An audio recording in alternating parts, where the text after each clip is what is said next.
Anyone who is familiar with my previous videos regarding Christian and other things, I keep bringing up the demon Choronzon 333 as a archetype.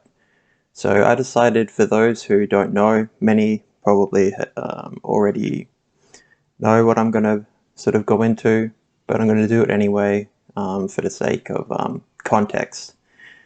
I'm going to go into Aleister Crowley's text, The Vision and the Voice, specifically the 10th Aethyr, to talk about when Aleister Crowley and Victor Neuburg went into the Sahara desert to summon Choronzon 333.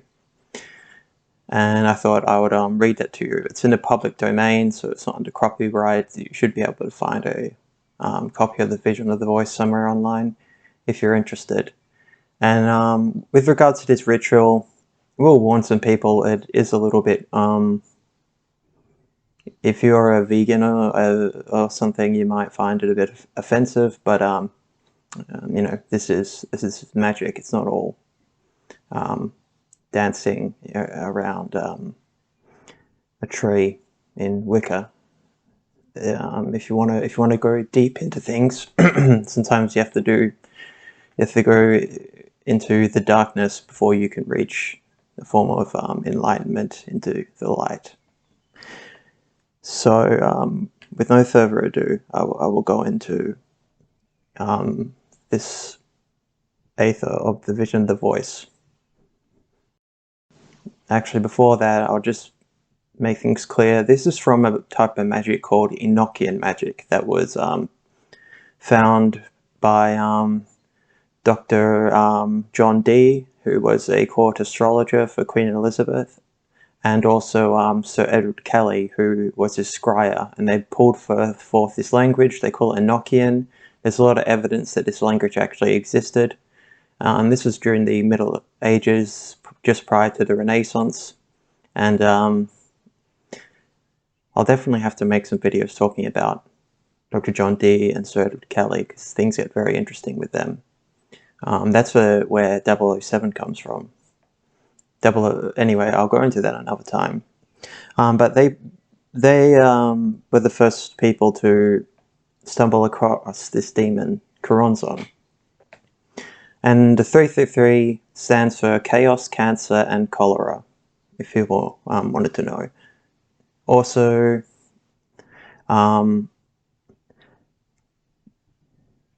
Dr. John Dee and Sir Edward Kelly's system of Enochian was then sort of brought into the Golden Dawn in the Victorian period, and it was really taken aboard by probably the greatest magician of all time, Aleister Crowley.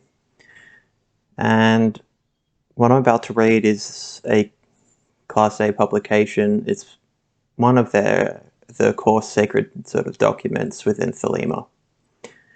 And with regards to the ritual that they performed, there is some things that are possibly missing.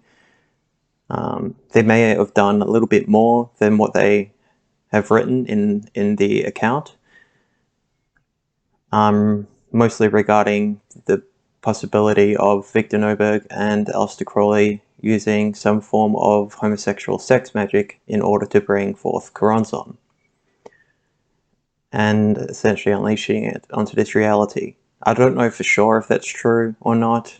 I'm sure many people in the OTO and other organizations who might have better access to documents than I do may know for sure. But for now, because there's no certainty on that, just rumors, I'm just going to stick with the official story of what happened. And people who know about this, yes, I know Victor Neuburg had a different account of this entity, but take into account that these things may appear as things to try and lure you in, and they may appear to one person as something, and to another as something completely different. So Choronzon tends to be a shape-shifting monster with sort of no identity, and this ritual essentially kind of fucked up Victor Neuburg for the rest of his life and terrified Crowley. So let's get into it. In Nomine BABALON, a mean restriction unto Choronzon. The 10th Aethyr is called Zax. The Aethyr being accursed, and the seer forewarned, he taketh these precautions for the scribe. First, let the scribe be seated in the centre of the circle, in the desert sand, and let the circle be fortified by the holy names of God, Tetragrammaton, and Shaddai al-Chai, and Ararita, and let the demon be evoked within the triangle, where it is inscribed the name of Choronzon. And about it, let him write Anaphaxitron, Anaphanitron, Prineumatron. And in the angles, Michael, and at each angle the seer shall slay a pigeon. Having done this, let him retire to a secret place where is neither sight nor hearing, and sit within his black robe, secretly evoking the Aethyr. And let the scribe perform the banishing ritual of the pentagram and hexagram. Let him call upon the holy names of God, and say the exorcism of Honorius, and let him beseech protection and the help of the Most High. And let him be furnished with the magic dagger, and let him strike fearlessly at anything that may seeketh to break through the circle. Were it the appearance of the seer himself, and if the demon pass out of the triangle, let him threaten him with the dagger, and command him to return. And let him beware lest he himself lean beyond the circle. And since he reverence the person of the seer as his teacher, let the seer bind him with a great oath to do this.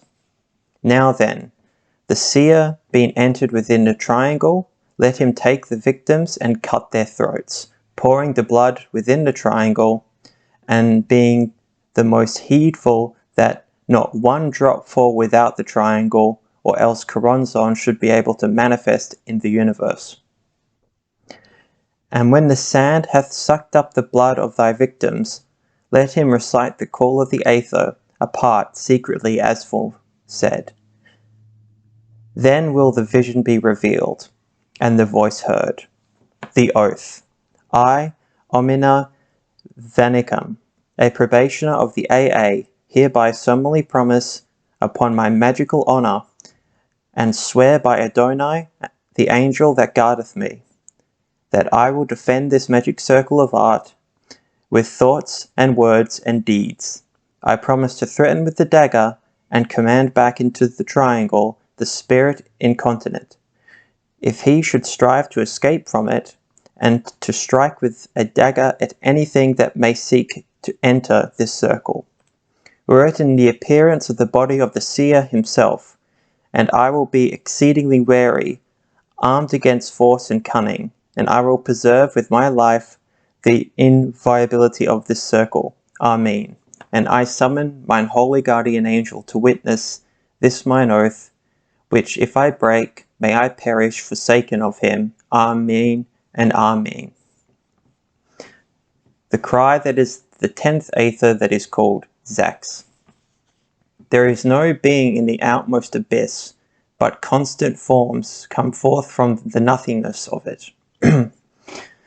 Then the devil of the Aethyr, that mighty devil Choronzon, crieth aloud, Zazas, Zazas, Nasatanada Zazas. I am the master of form, and from me all forms proceed. I am I. I have shut myself up from the spendthrifts. My gold is safe in my treasure chamber.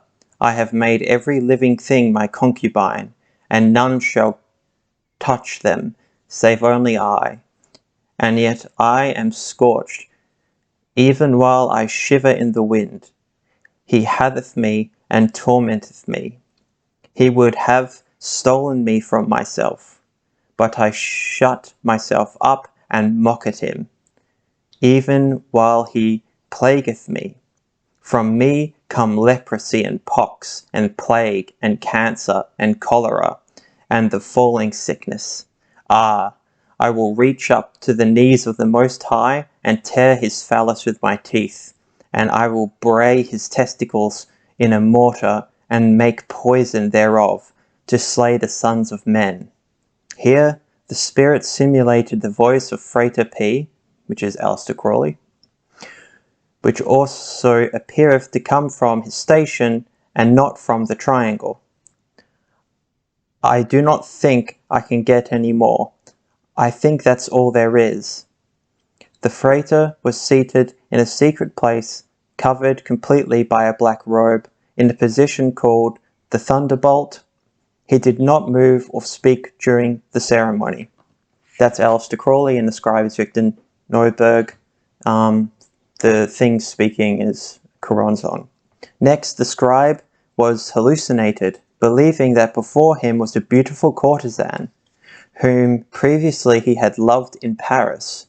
Now she wooed him with soft words and glances, but he knew these things for delusion of the devil, and he would not leave the circle. The demon then laughed wildly and loud. Upon the scribe threatening him, the demon proceeded after a short delay. They have called me the god of laughter, and I laugh when I will slay. And they have thought that I could not smile, but I smile upon whom I seduce. O inviolable one, thou canst not be tempted. If thou canst command me by the power of the Most High, know that I did indeed tempt thee, and repenteth me. I bow myself humbly before the great and terrible names whereby thou hast conjured and constrained me. But thy name is mercy, and I cry aloud for pardon. Let me come and put my head beneath thy feet, that I may serve thee. For if thou commandest me to obedience in the holy names, I cannot swerve therefrom. From their first whispering is greater than the noise of all my tempests. Bid me thereof come unto thee upon my hands and knees, that I may adore thee and partake of thy forgiveness. Is not thy mercy infinite? Here Choronzon attempts to seduce the scribe by appealing to his pride.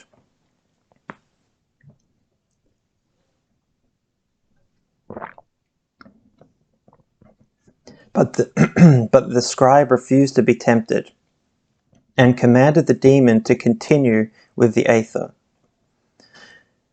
There was again a short delay. Choronzon hath no form, because he is the maker of all form, and so rapidly he changeth form from one to the other, as he may best think fit to seduce those whom he hateth, the servants of the Most High. Thus taketh he the form of a beautiful woman, or of a wise and holy man, or of a serpent that writheth upon the earth ready to sting. And because he is himself, therefore he is no self, the terror of darkness and the blindness of night, and the deafness of the adder, and the tastelessness of stale and stagnant water, and the black fire of hatred, and the udders of the cat of slime, not one thing but many things, yet with all that his torment is eternal. The sun burns him, and he writheth naked upon the sands of hell, and the wind cuts him bitterly to the bone, a harsh dry wind, so that he is sore athirst. Give unto me, I pray thee, one drop of water from the pure springs of paradise, that I may quench my thirst. The scribe refused. Sprinkle water upon my head, I can hardly go on. This last was spoken from the triangle in the natural voice of the Frater, which Choronzon again simulated.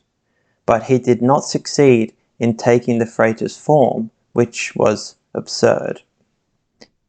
The scribe resisted the appeal to his pity,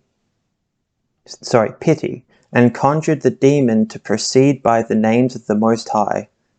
Choronzon attempted also to seduce the faithfulness of the scribe.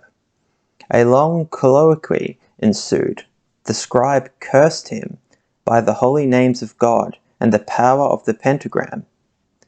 I feed upon the names of the Most High. I churn them in my jaws, and I void them from my fundament. I fear not the power of the pentagram, for I am the master of the triangle. My name is 333 and 3. My name is 330 and 3. And that is thrice 1. Be vigilant, therefore, for I warn thee that I am about to deceive thee. I shall say words that thou wilt take to be a cry of the Aethyr, but thou wilt write them down, thinking them to be great secrets of magic power, and they will be only my jesting with thee. Here the scribe invoked angels, and the holy guardian angel of the Frater P. The demon replied, I know the name of the angel of thee, and thy brother P, and all thy dealings with him are but a cloak for thy filthy sorceries. Here the scribe averred that he knew more than the demon, and so feared him not, and ordered the demon to proceed. Thou canst tell me naught that I know not, for in me is all knowledge. Knowledge is my name. Is not the head of the great serpent arisen into knowledge? Here the scribe again commanded Choronzon to continue with the call. Know thou that there is no cry in the 10th Aethyr like unto the other cries, for Choronzon is dispersion, and cannot fix his mind upon any one thing for any length of time. Thou canst master him in argument. O talkative one, thou wast commanded, wast thou not, to talk to Choronzon? He sought not to enter the circle, or to leave the triangle, yet thou didst prate of all these things. Here the scribe threatened the demon with anger and pain and hell. The demon replied, Thinkest thou, O fool, that there is any anger and any pain that I am not, or any hell but this my spirit? Images, images, images, all without control, all without reason. The malice of Choronzon is not the malice of a being, it is the quantity of malice, because he hath bestowed himself, I am I, hath in truth no self, and these are they that are fallen under my power, the slaves of the blind one, that bestoweth himself to be the enlightened one. For there is no centre, nay, nothing but dispersion. Woe, woe, woe, threefold to him that is led away by talk, O talkative one.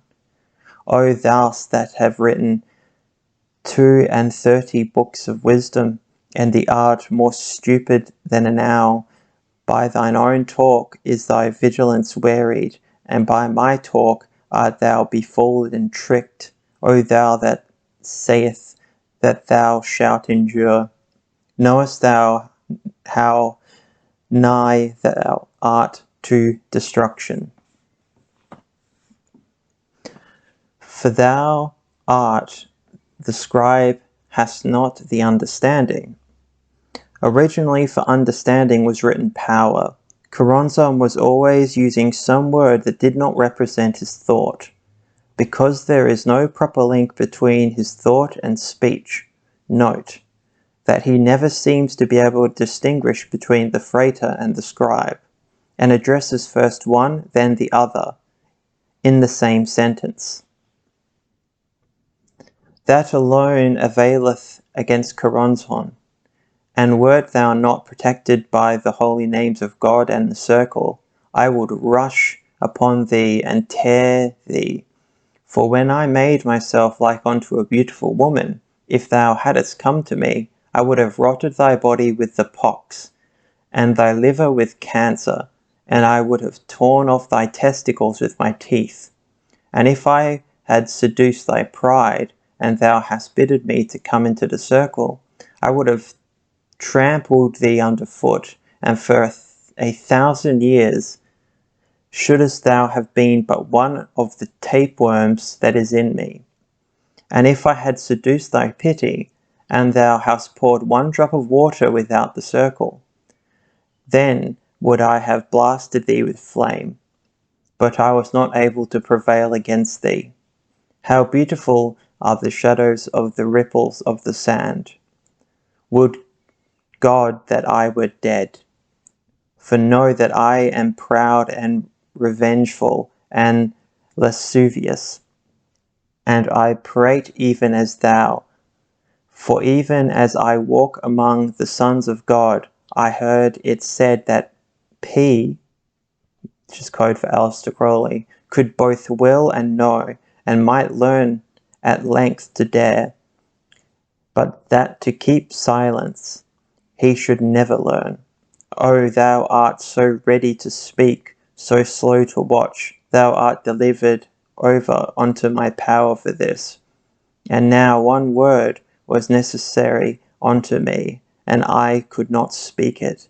I behold the beauty of the earth in her desolation, and greater far is mine who sought to be my naked self. Knowest thou that my soul is utmost fear, and that is my force and my cunning, that 100 times have I been ready to leap, and for fear have missed, and 1,000 times am I balked by them of the city of the pyramids, that set snares for my feet. More knowledge have I than the Most High, but my will is broken, and my fierceness is married by fear. And I must ever speak, millions of mad voices in my brain, with a heart of furious fancies, whereof I am commander, with a burning spear and a house of air, to the wilderness I wander. The idea was to keep the scribe busy writing, so as to spring upon him. For while the scribe talked, Choronzon had thrown sand into the circle and filled it up. But Choronzon could not think fast and continuously, and so resorted to the device of quotation. The scribe had written 2 or 3 words of Tom o Badlam, when Choronzon sprang within the circle, that part of the circumference of which was nearest to him. He had been filled up with sand all this time, and leaped upon the scribe, throwing him to the earth. The conflict took place within the circle. The scribe called upon Tetragrammaton, and succeeded in compelling Choronzon to return into his triangle. But dint of anger and of threatening him with magic, with the magic staff, did he accomplish this. He then repaired the circle. The discomfited demon now continued. All is dispersion. These are the qualities of things. The 10th Aethyr is the world of adjectives, and there is no sentence therein. Now return the beautiful woman who had before tempted the scribe. The beautiful woman who had tempted the scribe. She prevaileth not. I am afraid of sunset, for Tum is more terrible than Ra, and Kephra, the beetle, is greater than the lion Mao. I am a cold. Here Choronzon wanted to leave the triangle to obtain wherein to cover his nakedness. The scribe refused the request, threatening the demon. And while the latter continued, I am commanded, why I know not, By him that speaketh, were it thou, thou little fool, I would tear thee limb from limb, I would bite off thine ears and nose before I began with thee. I would take thy guts for fiddle strings at the black Sabbath. Thou didst make a great fight there in the circle. Thou art a goodly warrior. Then did the demon laugh loudly. The scribe said, Thou cannot harm one hair on my head. I will pull out every hair of thy head, every hair of thy body, every hair of thy soul, one by one. Then said the scribe, Thou hast no power. Yea, verily, I have power over thee, for thou hast taken the oath, and art bound unto the white brothers, and therefore I have the power to torture thee so long as thou shalt be. Then said the scribe unto him, Thou lie. Ask of thy brother P, and he shall tell thee if I lie. This the scribe refused to do, saying that it was no concern of the demons. I have prevailed against the kingdom of the Father, and befouled his beard. I have prevailed against the kingdom of the Son, and tore off his phallus. But again the kingdom of the Holy Ghost shall I strive, and not prevail. The 3 slain doves are my threefold blasphemy against him, but their blood shall make fertile sand, and I writhe in blackness and horror of hate, and prevail not. Then the demon tried to make the scribe laugh at magic, and to think that it was all rubbish, and he might deny the names of God that he had invoked to protect him, which if he had doubted but for one instant, he had leapt upon him, and gnawed through his spine at the neck. Choronzon succeeded not in his design. In this Aethyr is neither beginning nor end, for it is all hodgepodge, because it is of the wicked on earth and the damned in hell. And so long as it be hodgepodge, it mattereth little what may be written by the sea-green incorruptible scribe. The horror of it will be given in another place and time, and through another seer, and that seer shall be slain as a result of his revealing. But the present seer, who is not P, seeth not the horror, because he is shut up, and hath no name. Now that there some further parleying betwixt demon and the scribe, concerning the departure, and the waiting of the word of the scribe, not knowing, if it were met, that the demon should depart.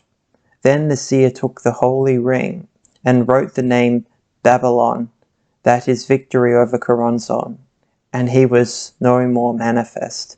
This cry was obtained on December 6, 1909, between 2 and 4:15 p.m., in a lonely valley of fine sand in the desert near Baushada. The Aethyr was edited and revised on the following day. After the conclusion of the ceremony, a great fire was kindled to purify the place, and the circle and triangle were destroyed. Note by the scribe. Almost from the beginning of the ceremony was the scribe overshadowed, and he spoke as it were in spite of himself, remembering afterwards scarcely a word of his speeches, some of which were long and seemingly eloquent. All the time he had a sense of being protected from Choronzon, and this sense of security prevented his knowing fear. Several times did the scribe threaten to put a curse upon the demon, but ever before he uttered the words of the curse did the demon obey him. For himself he knoweth not the words of the curse. Also, it is meet to record in this place that the scribe several times whistled in a magical manner, which never before had he attempted, and the demon was apparently much discomfited thereat. Sorry. Now knoweth the scribe that he was wrong in holding much converse with the demon, for Choronzon in the confusion and chaos of his thought is much terrified by silence, and by silence can he be brought to obey. For cunningly doth he talk of many things, going from subject to subject, and thus he misleadeth the wary into the argument with him. And though Choronzon be easily beaten in argument, yet by disrupting the attention of him who would command him, doth he gain the victory. For Choronzon feareth all things, concentration and silence. He therefore who would command him should will in silence, and thus be brought to obey. This the scribe knoweth, for since the obtaining of the accursed 10th Aethyr, he had held converse with Choronzon, and unexpectedly did he obtain the information that he sought, after having long refused to answer the demon's speeches. Choronzon is dispersion, and such is his fear of concentration that he will obey rather than be subject to it, or even behold it in another. The account of the further dealings of Choronzon with the scribe will be found in the record of Nomine Vincum. Alright, so that's the vision, and that's the called the 10th Aethyr, and what Aleister Crowley and Victor Neuburg officially wrote down when they summoned Choronzon. And one thing I forgot to mention at the beginning, because this is using very antiquated language, it's written over 100 years ago. If Choronzon broke through the triangle and came into the magic circle, before he gets to you, if you can't push it away, you have to commit suicide. You have to cut your own throat. That's what the oath that has been mentioned earlier is saying.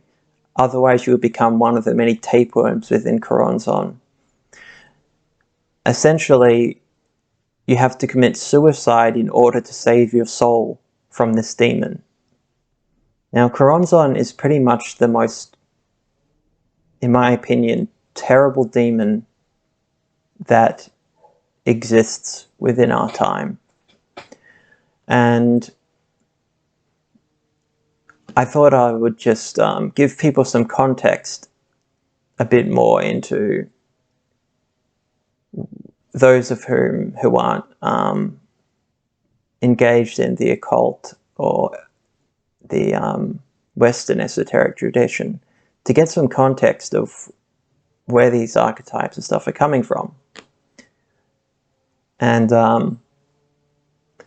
yeah, hopefully people got something useful from this. Speech in silence, silence in speech.